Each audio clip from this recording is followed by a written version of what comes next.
on its soil. 20 are said to be Arabs who confessed to working for al-Qaeda. The list also includes French and British citizens.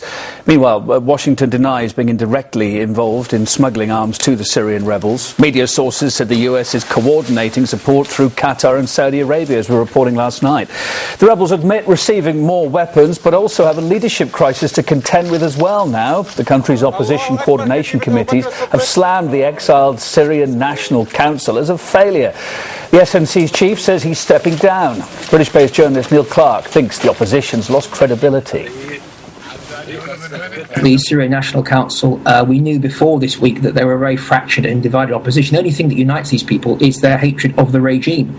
And these are the very people, of course, that the West wants us to believe are a government in waiting. And it's quite clear that these bunch of jokers couldn't run the corner shop. I mean, if they were put in charge of the corner shop, they'd be arguing about the price of coffee and tea and sugar. The idea that the SNC can actually replace this Assad regime is ludicrous. And if they really had the level of support that they claim to have, remember that they claim that they've got over 60% of support, then why didn't they put their names forward for the elections last week in Syria? We've got a democratic framework to solve the domestic problems in Syria through elections. President Assad has said that, and there were elections last week. So why aren't the SNC taking part in those elections if they really did represent the majority of Syrian opinion? The USA and Saudi Arabia and Qatar has been involved for the past year in trying to destabilise the Damascus regime and bring about regime change, and they're doing everything they possibly can to destroy the Kofi Annan peace plan. Millions of dollars of weaponry are going into Syria. They're backing terrorists. US forces, British forces and French forces were training terrorists and anti-Assad forces in Turkey to fight the regime. This is all about regime change, and of course the plan is to topple Assad and get in a more pro-Western regime in Syria.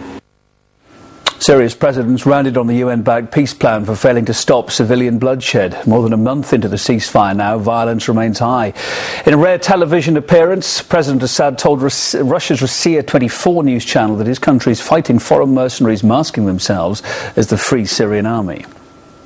It's not army, first of all. The West always tries to find puppets for itself. Syria has never bowed down to that on any issue. They've always done that and are trying the same with this conflict. The new EU sanctions are felt more by ordinary people in the economy. When they talk of boycotting Syria, they mean a boycott only by Western nations. Kofi Annan's plan is not only aimed at stopping the violence, it must also help people to return back to their homes where they were forced out by terrorists. This plan has to stop the smuggling of weapons and the funding of terrorists.